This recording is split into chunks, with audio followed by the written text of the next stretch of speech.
Hello again. We're back in Larchmont, and the weather is still very nice. So we're gonna enjoy being in the outdoors. I'm back to probably my favorite region here, the Northern Rhone, with the Cornas 2016 by Stephane Robert at Domaine du Tunnel. This is their mainstream, his mainstream Cornas. If you recall, we've discussed his domain before. You know, he's got this beautiful tunnel that was used for, like, there's some old trains there, and was also used during the war. But in any case, now it's this amazing cellar. He started 20 years ago. He was like one of those young Turks in the area. He was renting a lot of different vineyards, and now he has his own. And his property is quite some heft now in terms of Saint Joseph and Cornas and the whites that he makes. I think Hani reviewed a Pur Blanc Saint-Péret white by these guys, which is just incredible. So if you recall, we discussed how he has the Cornas Vin Noir, black wine, and the Cornas Pur Noir, which is the top of the tops, and that's the one we tasted when we were there in 2019, and we were just sort of bowled over. We're gonna have one of these together one of these days, but they really need a long time, so they're sitting in the cellar. In the meantime, this is, he believes in destemming. We had this discussion before, so it's mostly destemmed. It's filtered, but it's unfined. It's aged in neutral oak. It's done by hand. It's sort of as close to the earth, you know, as he decides is really practical. 2016 was an excellent year in the Rhone, amazing in the south, excellent in the north, and 15 was the other way around. In any case, we know it's going to be a good wine. When I first opened this, it was just this incredible nose of a mix of fatness, you know, like this fat, not necessarily gamey, but fat, saucisson, you know, kind of maybe steak, you know, nose, and some sharp fruitiness, so it kind of piercing through. And that's really what I love about these Cornas. It's just, you get that every time. And that blend is just, to me, it's just really amazing.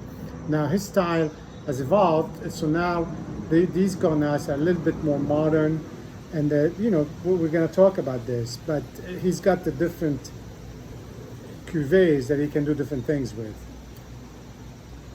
We had a cuvée Prestige not so long ago, which has been replaced by the Vin Noir. Anyway, on the nose, now you have more of that really dark blueberry fruit. You can see that in the color as well. It's sort of really in the color, as you can tell. Very dark. And a little bit of that violet that you get from some Saint Joseph, but not of the acidity on the nose.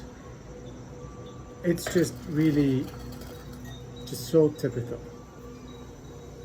The alcohol here is 13.5%, so they say, but I don't have any reason to doubt it.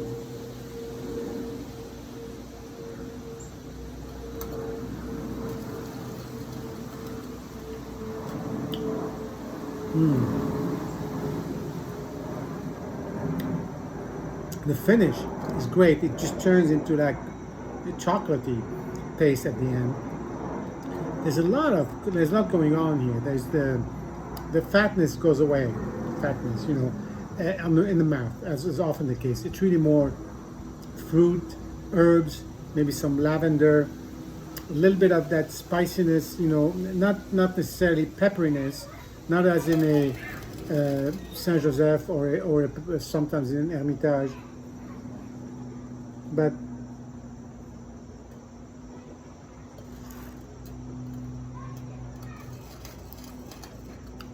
it's really just an amazing combination of the range of flavors on the sweet and savory without anything really being too predominant. And to me, maybe that is at the end what I like about Cornas, you know, that sort of that the way they pull this off. I'm talking again about the style.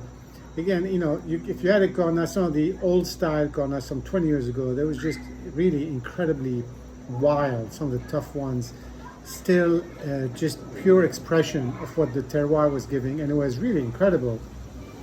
but you had to like that because it was there were things going on that were not really under control. Some of the younger, more modern producers are trying to bring something forward that is more easily drinkable. This is 2016.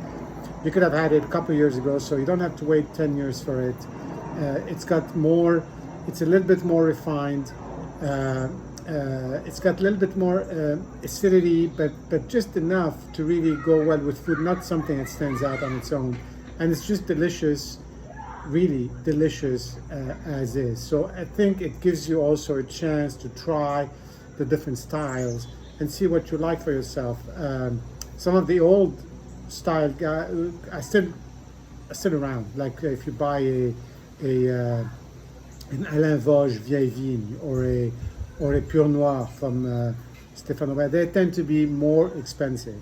Or of course, to top it all off, Thierry Allemand, a lot more expensive. But somehow this is where I think the trend is going. In any case, cheers and see you soon.